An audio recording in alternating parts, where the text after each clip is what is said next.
absolutely. Brad moving into that leadership role at Roush Fenway. So it'll be interesting to see what happens for next year for him too.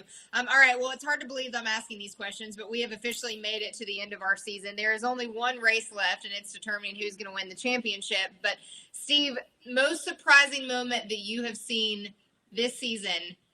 How the season started off. A lot to choose from. No, how the season started off. Michael McDowell winning the Daytona 500. I think we unfortunately, I don't want to say discount it, but forget about it because it was so long ago. But I think the season started off with the biggest surprise of the year, and that is Michael McDowell winning the Great American Race, the biggest race of the year, the Daytona 500. It's a career-defining moment for him and any driver that can stand in that victory lane. And I just can't wait to see how we bookend the year, because perhaps that question or the answer to that question may change here in a few days. Yeah, man, I had to go way back in the brain for the Daytona 500. That was like 5 years ago. Mamba, most surprising moment so far this season?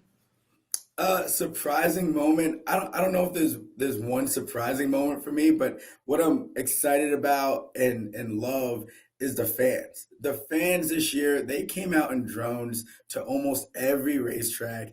And from the bottom of my heart, I appreciate that, because we talk about, all right, you want more races, more short tracks, you want this, you want that, you got to come to the racetrack. Everyone is like, oh, Rockingham, but nobody went. They're going to the racetrack, and people got talking about, oh, the sport's dying, this, that. Miss me with that BS. We are here for the long haul, and the fans are showing up, and I love it.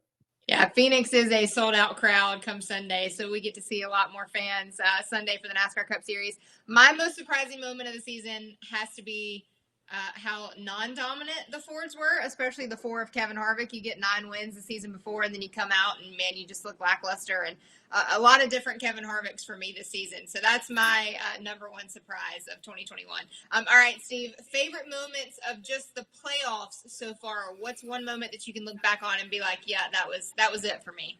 I'm going to tell you, each round had their signature. I wish there was one moment that stood out enough, but I think in the end, probably the Roval is the race that I think really stands out to me, and specifically William Byron's performance at the Roval, because I went in there thinking no one really had a chance to do anything special, and he proved me wrong, and those closing laps were fun, and he was up there all day long. But in the end, I'm going to say the schedule. I know this sounds silly and it's an easy cop-out, but this schedule and the cut races, each round has its own feel. The Roval was a fun one, though. It continues to deliver. So doesn't Martinsville. And I expect when we get all done with this, Phoenix is going to be the one we remember the most. Yeah, I agree. Mamba, what was your favorite part of the playoffs? I'm going to go low-hanging fruit here, even though it just happened, like Martinsville. Martinsville was I can't express enough how it felt being in the grandstands as a fan at Martinsville, and just seeing everybody and how hyped they were. There was so much energy and buzz.